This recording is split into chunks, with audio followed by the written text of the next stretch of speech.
Good morning, everyone.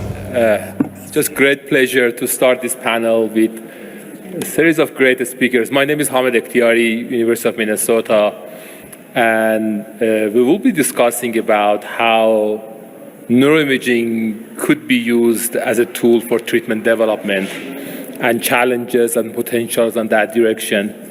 And we have a series of speakers here today.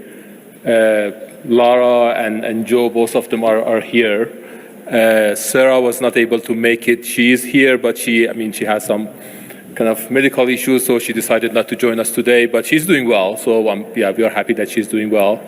And we are going to discuss, how we might be able to use neuroimaging. And two key speakers that we have today here, Joseph Schacht and also Lara Ray, both of them are key figures in the field using neuroimaging in different pharmaco trials to develop new medications for addiction. And I always admire their work, and I just follow them. And they are doing an amazing job in terms of using neuroimaging and showing how neuroimaging could inform us about treatment development in addiction. And then at the end, I will talk about how we might be able to use the tools that we have right now to go to FDA and receive approval and use those tools as a kind of an outcome measure for clinical trials. And I will also discuss about another dimension of using neuroimaging as a target biomarker instead of using neuroimaging as a response biomarker. So we will discuss about those response or target biomarkers. And hopefully at the end, we'll have time to discuss together here how we might be able to collaborate and how we might be able to push that forward in the field. So that is the plan that we have for the panel. And we have 4 other really exciting and interesting panels competing with us today. So I'm really happy. Those who are here right now, I can imagine they're really excited and really interested in the field of neuroimaging in addiction. Hopefully we'll have lots of really exciting and interesting discussions today. I'm sure that you enjoyed the presentation so far, and we are learning that how kind of neuroimaging could be used as a valuable signal for treatment development. My name is Hamed Ektiari. I'm delighted to be here. First of all, I put all my slides in the QR code, so if you want to have the slides, you can just scan the QR code, and they are publicly available. There are kind of unpublished data, so please do not publish those pieces of data, but yeah, they are available, so you can just have those slides. And I do not have any conflict of interest other than the funding that I have, and I will provide the QR codes at the end of this presentation as well, so you will be able to scan the slides. First of all, I need to thank my colleagues and collaborators and supervisors in University of Minnesota, different people who helped me to be able to do the research I'm doing right now, including Anna, who is already here. Thank you very much, Anna, for your support so far. And also my colleagues and collaborators in University in Laureate Institute for Brain Research in Tulsa, Oklahoma. So let me start with a question. If you kind of open clinicaltrial.gov and see registered clinical trials that are about drug addiction, how many clinical trials we have there that they registered a neuroimaging outcome measure in their trials, something like their primary or secondary or exploratory outcome measure, a neuroimaging measure there in clinicaltrial.gov, in a registered clinical trial? What is the number? Just make a guess. 0? Okay, what else? What are the numbers that you think? 1. Okay. So, yeah. we did that in November 2021. So there was over 400 trials that they registered an outcome measure based on a neuroimaging modality in an addiction trial. And as you can see here, they are more frequent in alcohol than nicotine and cocaine. And as you can see, there are interesting kind of distribution. And what are the modalities that they have been using? What are the paradigms, or what are the tasks that they are using? So I'm going to show you a pretty complex snaky plot, but just to kind of go through that process with you, just giving you an idea about the numbers. So from those 409 trials, they basically reported 688 neuroimaging-based outcome measures. And from those 688, over 400 of them are fMRI outcome measures, okay? And from those 400 outcome measures, 342 of them are task-based fMRI. And 130 of them are Q reactivity task-based fMRI. So, and which is basically the most frequent type of outcome measure that people use in the field. As two other speakers in the panel, they have been using the Q reactivity paradigms in their clinical trials. So Q reactivity, fMRI drug Q reactivity is the most frequent type of outcome measure that people are using right now when you compare with all the different neuroimaging modalities that you can have in a trial. And as you know, I mean, we just compare drugs versus usual versus neutral, and we see some brain activations that are kind of interesting to see different brain networks involved and different processes are engaged in Q reactivity. And as we have been mentioning, we have been able to bring people together and develop a consensus about how to make that in the best possible way, and I will discuss about some of the outcomes of that specific consensus statement. But if you go to PubMed and search for all fMRI drug Q reactivity studies, how many published fMRI drug Q reactivity study do we have till the end of 2022?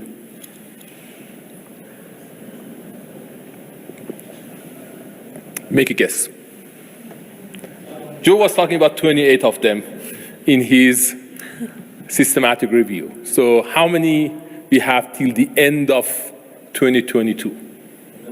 Francisco, what do you think? 1,000, okay. A million. So 411 papers. And this is how they are being distributed across the time. So as you can see here, from something like 2012-13, we have a steady amount of published studies using fMRI drug Q reactivity. Okay? And we came together with a group of colleagues discussing about last 25 years of fMRI drug Q reactivity and what we have done so far, what are the pieces of evidence that we have to consider fMRI drug Q reactivity as a type of biomarker in the field. And the reality is we do not have any FDA, even kind of letter of interest to show that we have a little bit of interest to fMRI drug Q reactivity as potential outcome measure. And those who have been attending the session yesterday about the brain stimulation stuff, the FDA kind of person explicitly mentioned that we do not like, I mean, I'm not going to quote, but just it seems that there are still discussions in terms of how FDA could get interested to that process. And the reality is we need to provide reasonable amount of evidence to be able to convince FDA that could be a type of biomarker.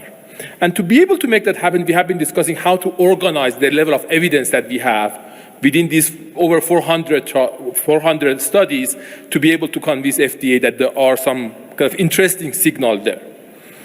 If you want to kind of think about drug addiction as a process, we know that there is a process of starting from being healthy, starting using substances, developing substance use disorder, and then going to different treatments, or just having the natural course of drug addiction. There could be different outcomes. And if we want to put the FDA framework for biomarkers, then we can have different biomarkers in these different levels of development of substance use disorder and its recovery, okay? So we can have prognostic biomarkers, we can have diagnostic, we can have monitoring biomarkers, we can have susceptibility biomarkers, we can have predictive biomarkers. And Sarah Yep, who's not here today, she was going to present us some pieces of evidence about predictive biomarkers. And Joe and Laura, they have been discussing about some response biomarkers that we have from fMRI drug Q activity. We can also have safety biomarkers. So we can have pieces of evidence on that. So using this framework, we try to see if we go into the pieces of evidence that we already have in the field, do we have kind of supporting evidence that fMRI drug Q activity could be a type of biomarker from all these types of biomarkers that I mentioned. And this is what you can see. The first line, as you can imagine, we have many pieces of evidence that fMRI-derived Q activity could be a diagnostic biomarker or a response biomarker. And then across different substances, for example, specifically for alcohol, there are 49 published studies that they support that in alcohol, fMRI-derived Q activity could be a response biomarker, okay? And if I want to add another piece to that in terms of whether they have been significant or non-significant in terms of the final outcome measure, many of them, they report a significant kind of results in terms of how those types of measures could potentially act as a biomarker. So I'm not going to label them as biomarker because I'm going to consider kind of really high bar for naming a specific outcome measure as a biomarker in terms of receiving all the qualifications that we are expecting to have. But there are pieces of evidence that could support that. And the question is how we might be able to get to that level of quality, how we might be able to talk with FDA in a quality that we can convince them, okay, we already have pieces of evidence. So we need at least a letter of interest that there is a signal there and we can potentially do something on that level. So basically based on FDA terminologies, if we want to have those kind of pieces of evidence that we have from those 411 studies, we need to discuss about their specifications. So they are expecting to have further details regarding the biomarker. What do we mean by fMRI-derived Q activity as a biomarker? So we need to provide further details, okay? And also we need to provide context of use, how that biomarker is going to be used. And putting them together, as you can see here, there is a quite wide range of variations that we have in the pieces of evidence that we already have. So those pieces of evidence are being distributed across different biomarker specifications. So there are varieties of the way that we are using fMRI-derived Q activity. And they have been used in different contexts of use.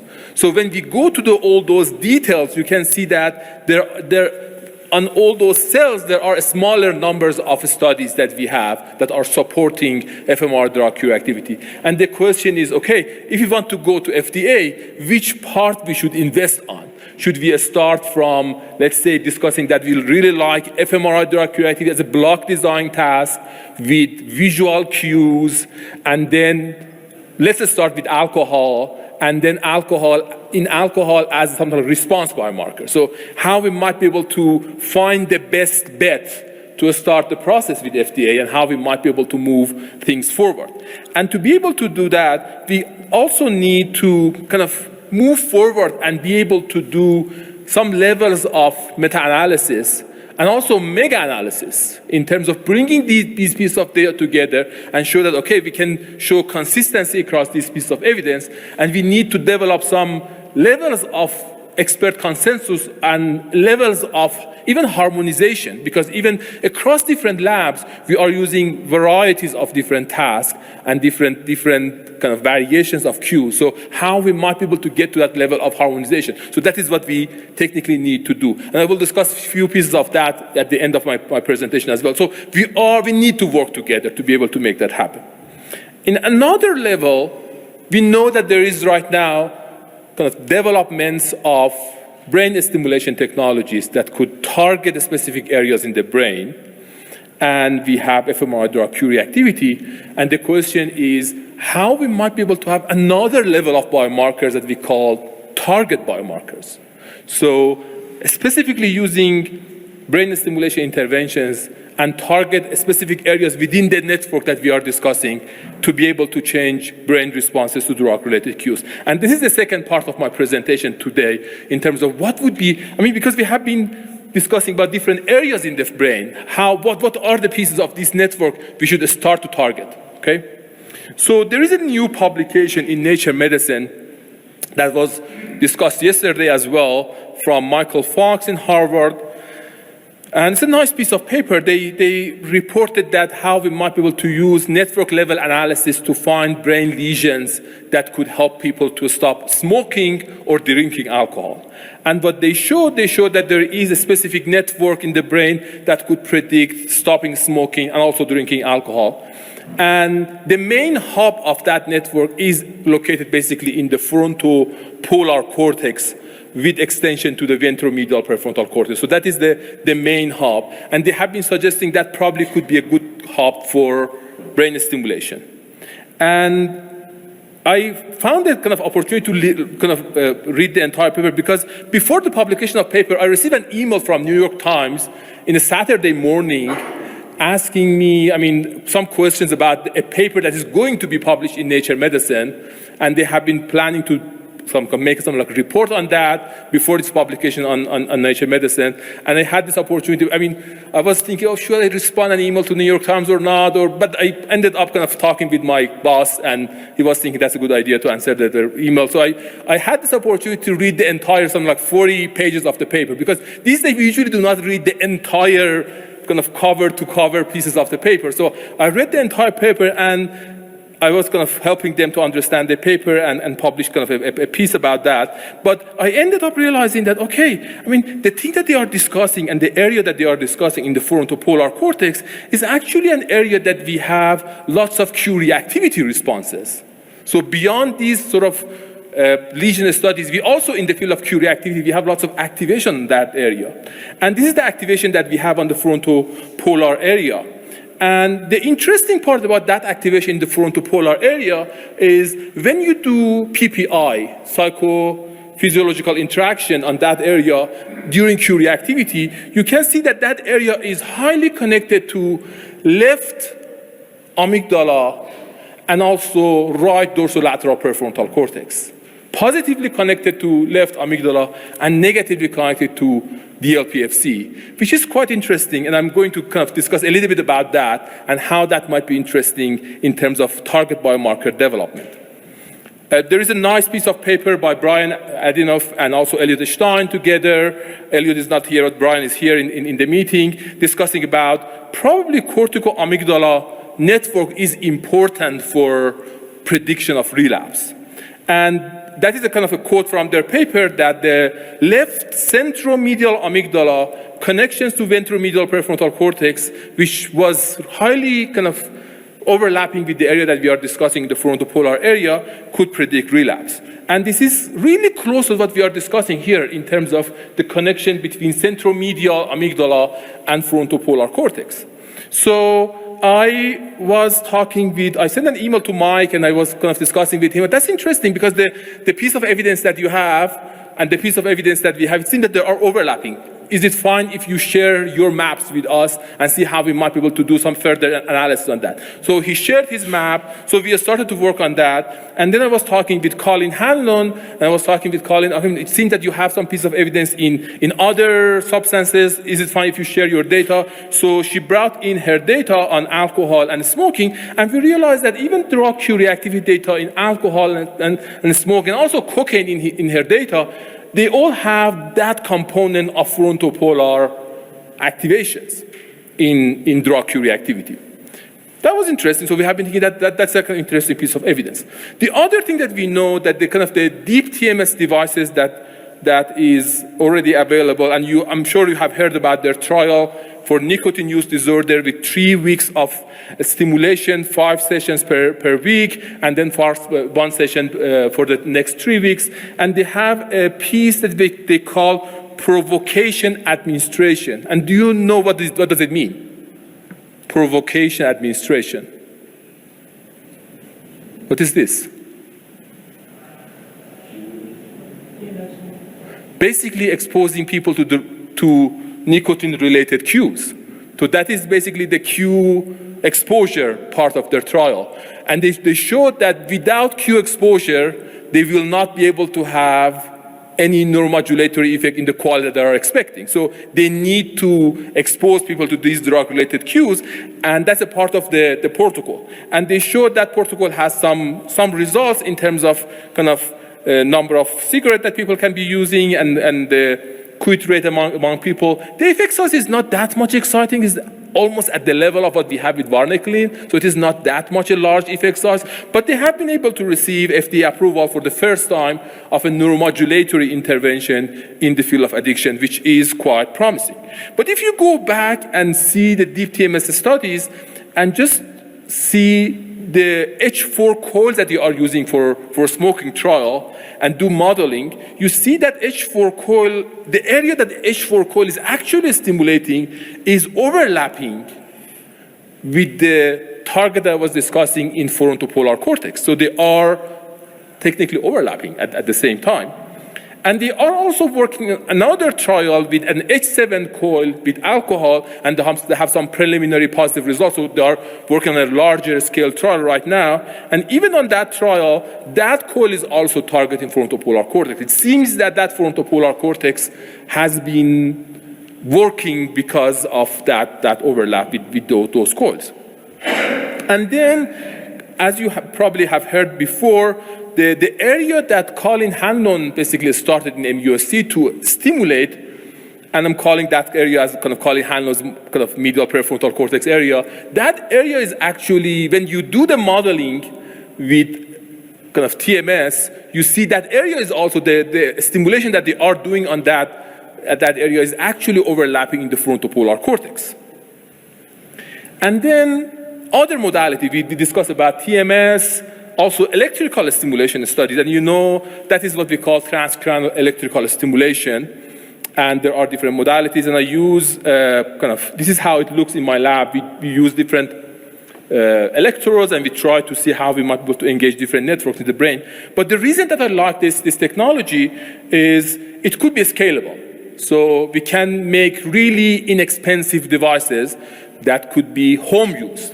And if you attended the session yesterday, there was a discussion about an ongoing trial people are trying to use with an FDA kind of interactions to be able to receive some kind of positive outcomes in interaction with FDA on a trial on the stimulant users. We did the first trial on MET users in a small trial, something like 30 participants. We showed that if we put the electrodes on basically right and left dorsolateral prefrontal cortex, and stimulate these two areas, anodal on the right, cathodal on the left, and do the stimulation, what we can see here, that could reduce the level of cue-induced craving. So they can have lower level of craving response.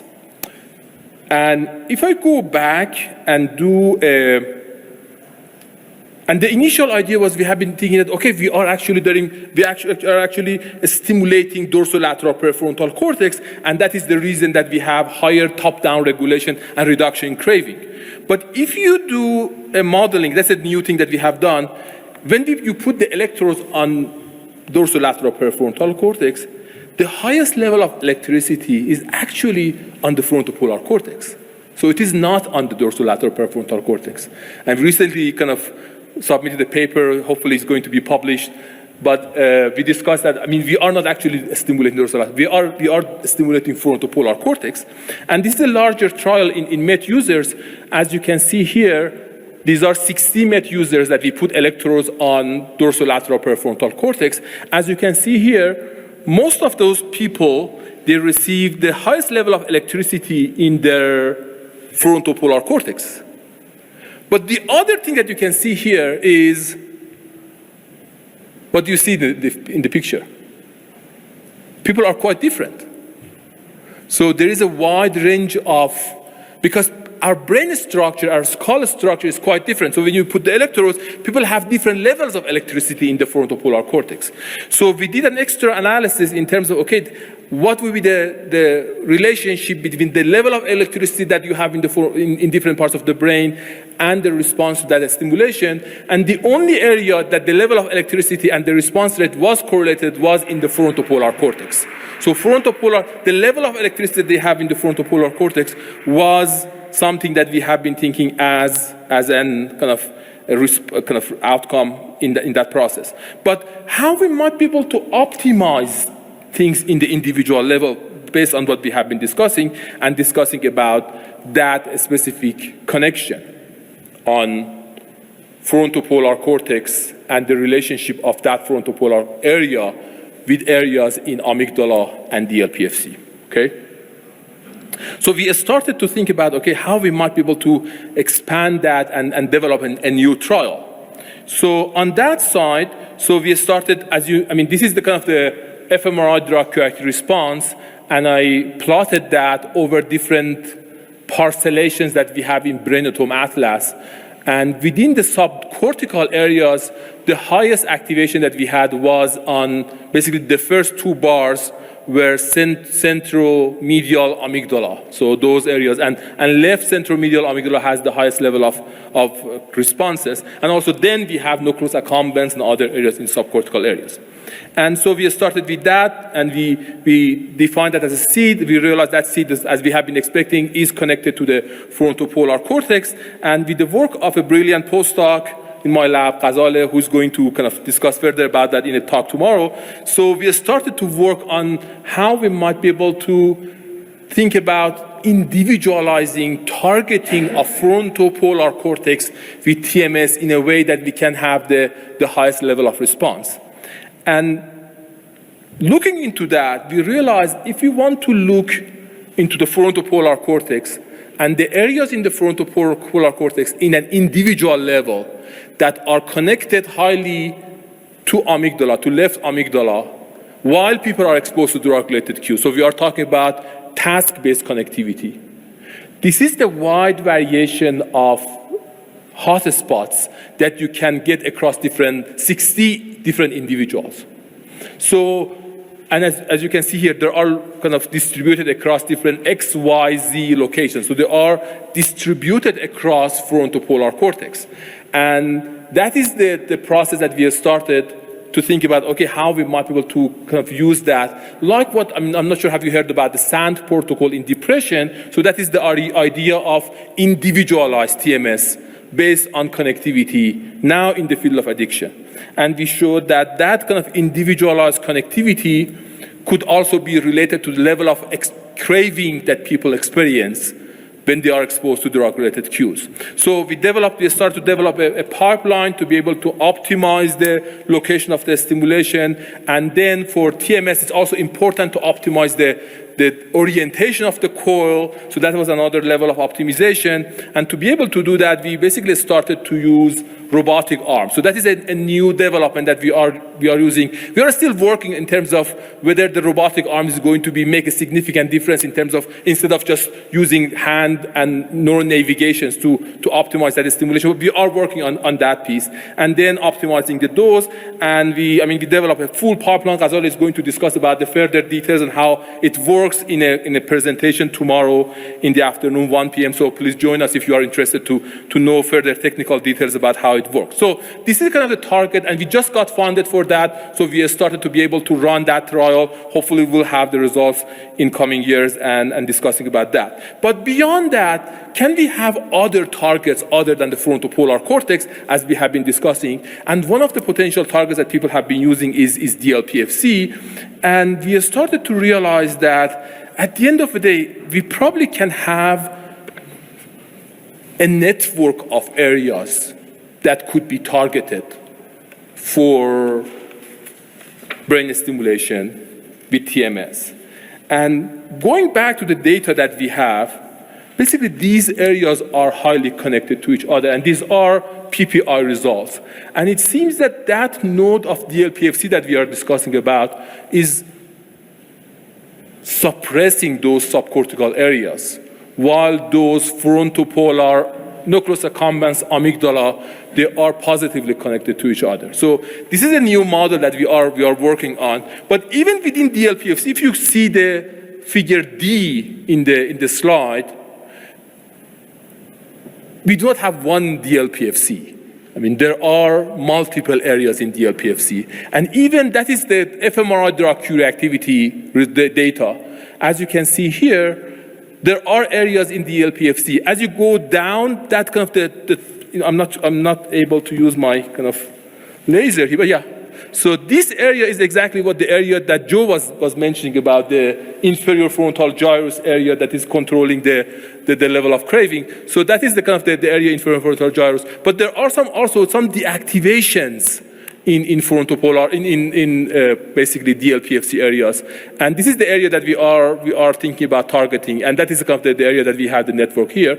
And this is the frontopolar area that we are discussing. So it's important to consider that. And we are doing that I do not have those slides right now here, but if I show you the individualized maps, there is a significant level of variations in the individual level as well that we need to take into account when we develop that. So going back to the framework that we have been discussing about all those types of biomarkers, we probably have another generation of biomarkers that we call them target biomarkers, okay?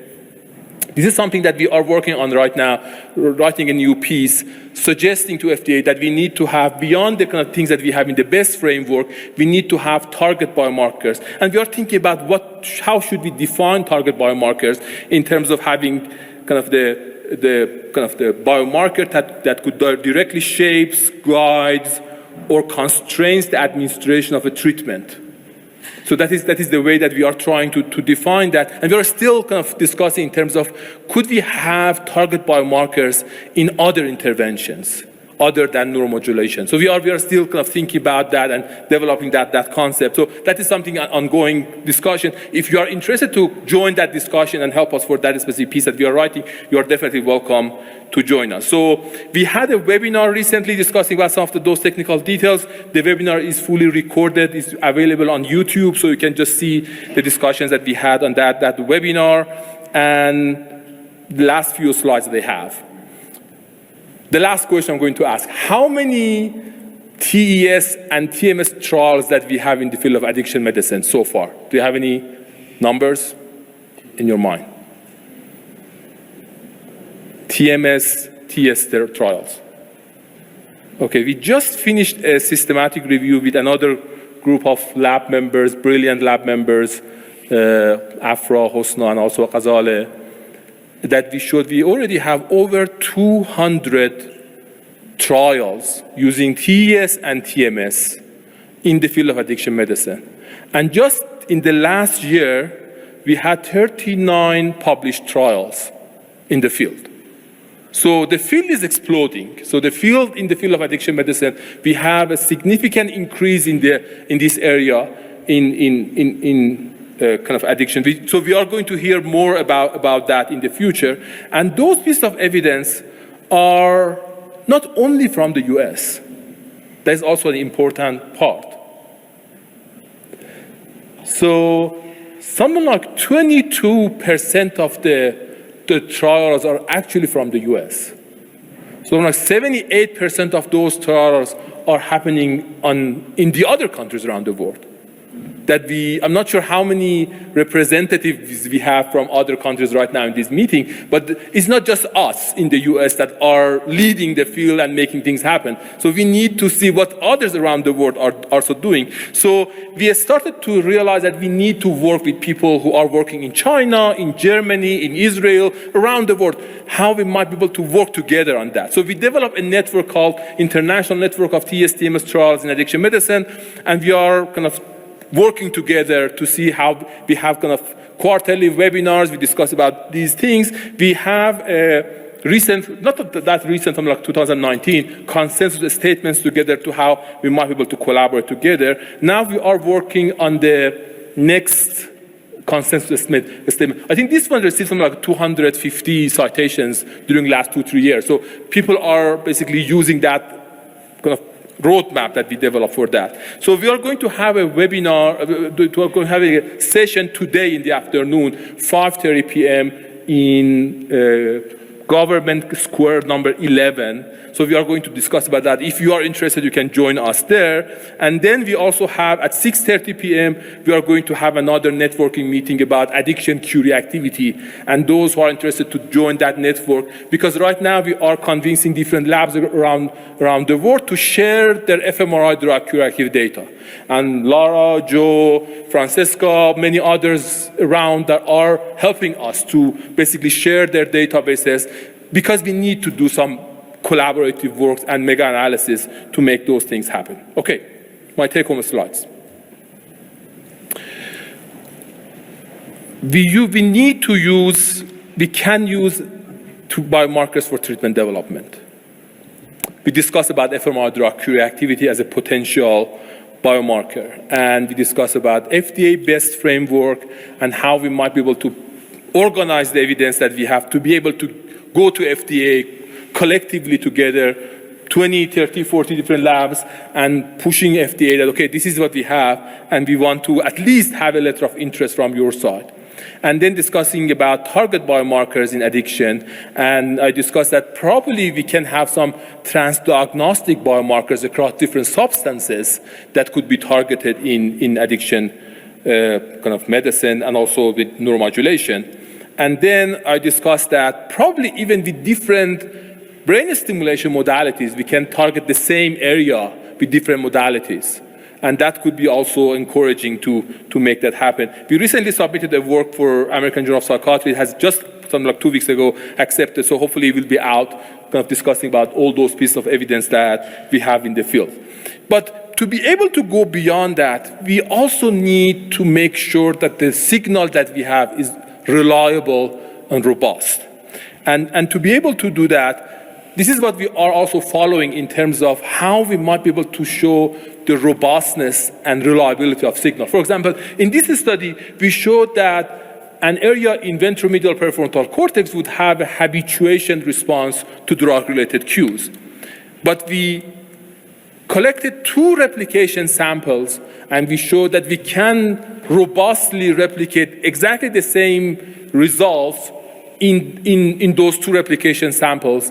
And the discovery sample was MET users, and then replication sample number 1 was opioid users. Even across different substances, we can robustly have the same response. That is going to be important. And beyond that, we need to have retest to see if we are talking about a specific target, are we going to have the same target tomorrow, or the target is going to be in another place tomorrow? So how that is going to be reliable? And I can tell you that fMRI drug curative could be, if you do the right thing, if you do the right task, doing the right analysis, could be reliable. And this is a kind of a smaller sample, so it's something like 22 participants, and we have areas that they have ICC over 0.7, and even areas of ICC over 0.8. And now we are improving the pipeline, so now we even have areas with ICC over 0.9. So we can show that the signal could even be reliable. So if we are targeting an area, tomorrow the target will be the same area in those people. And beyond that, we also need to have a level of repeatability. We need to be able to be able to repeat what Joe is doing in his lab and Laura is doing in his lab, in my lab. So we need to be able to repeat those things in other labs and have some replications.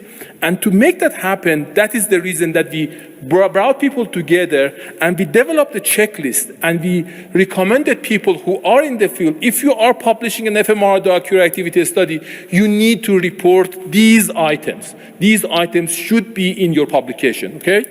And then we evaluated publication in the field, and we showed that many of these items are not being reported in the studies that are published before. So as you can see here, there are just very few studies that have something like 100% adherence to the checklist. This is a kind of retrospective going back. Now we are kind of evaluating all the published studies in the field right now in terms of what are the new publications. Are they reporting the things that we are hopeful to have? Because if you want to replicate those results, we need to have that level of replication.